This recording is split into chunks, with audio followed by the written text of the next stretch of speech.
One of the things that we've heard about over and over and over again is that Marina Park is a legacy that belongs to the people of Thunder Bay. We cannot lose it. And so one of the themes here that we built into the criteria that we developed was this increased public open space, parkland, and activities. Much of the waterfront is not accessible. We think that an important criteria is that any development that occurs over time should increase accessibility. Is it a partnership and a collaboration? Fundamental to all of this, from our perspective, is trying to generate solutions that are a collaboration between the people that are doing the planning and management and development and the people in the community here. What waterfront planning is placemaking, because they're special places and they need to be treated in special ways to create environments that are dynamic and that will live well into the future. We started with community design charrettes and open houses in 2006.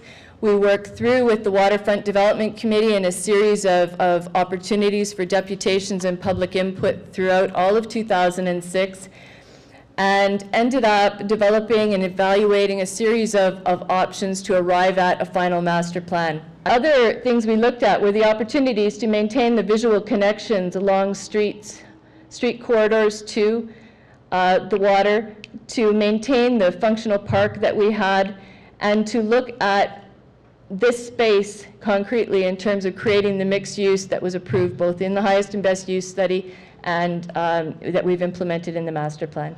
In the 8 years that I have lived in Thunder Bay, 7 of them in Marina Park condominium, the subject of developing the waterfront has been dabbled by successive city councils, but nothing has really been accomplished to date.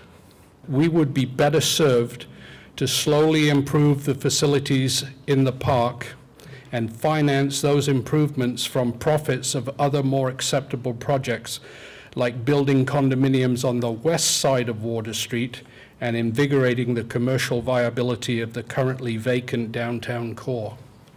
What are some of your ideas? Rod did raise some important questions. Would you like to respond to any of that right now, any of those points made? You raised many, so I wouldn't expect all of them. Let's cut to chase here. Now, how many people here, by a show of hands, do not like where this development's going to be, the hotels, the condos? They don't like them there, thinking they should be somewhere else, or just don't like the idea of hotels and condos down there. Who doesn't like it? Not there. Not there? Yeah. Half? Somebody counting?